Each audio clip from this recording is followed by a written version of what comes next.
কিন্তু মাঠে ময়দানে তাদের কোনো উপস্থিতি নেই। ওরা হয়তো ফেসবুকে থাকতে পারে। কোভিডের একটা প্রাদুর্ভাব ছিল, তাই আওয়ামী লীগ এখন সেই করোনা ভাইরাস সেই শক্তিশালী ভাইরাস হয়ে গেল কিনা।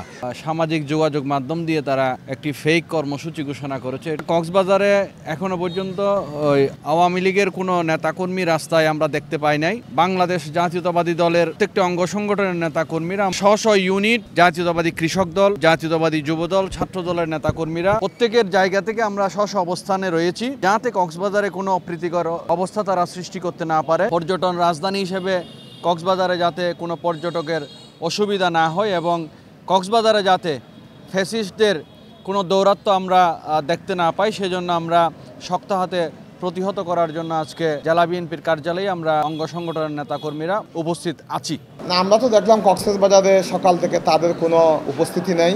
ওরা হয়তো ফেসবুকে থাকতে পারে, কিন্তু মাঠে ময়দানে তাদের কোনো উপস্থিতি নেই। তারপর আমাদের জাতীয়তাবাদী যুবদলের সকল পর্যায়ের নেতাকর্মীরা আমরা এই ব্যাপারে সজাগ আছি। কোভিডের একটা প্রাদুর্ভাব ছিল, তাই আওয়ামী লীগ এখন সেই করোনা ভাইরাস সেই শক্তিশালী ভাইরাস হয়ে গেল কিনা, যার জন্য তারা মাঠে নামবার জন্য সাধারণ জনগণকে তারা বাসায় থাকতে বললো, গাড়ি ঘোড়া না চালাতে বললো। সে যাই হোক, আমরা মনে করতেছি এই পতিত আওয়ামী লীগ, এই স্বৈরাচার পেশিবাদী আওয়ামী লীগ আর কখনো বাংলাদেশের মাটিতে সাধারণ জনগণের মনে কখনো স্থান নিতে পারবে না। বিগত 17 বছর আপনারা জানেন আমরা নির্যাতনের শিকার হয়েছি। আমাদের প্রত্যেকটা নেতাকর্মী তাদের হামলার শিকার হয়েছে, মামলার শিকার হয়েছে। কক্সবাজার পর্যটন নগরী, এই বিশ্বের দীর্ঘতম সমুদ্র সৈকতে হাজার হাজার পর্যটক এখানে বেড়াতে আসে। আইন শৃঙ্খলা রক্ষাকারী বাহিনীর পাশাপাশি আমরা প্রতিদিন অফিস করি জনগণের নিরাপত্তার স্বার্থে, জানমালের স্বার্থে। বাংলাদেশ জাতীয়তাবাদী যুবদল কক্সবাজারের আপামর জনগণকে সাথে নিয়ে তাদের ঘোষিত টেবিল কর্মসূচি প্রত্যাখ্যান করছে।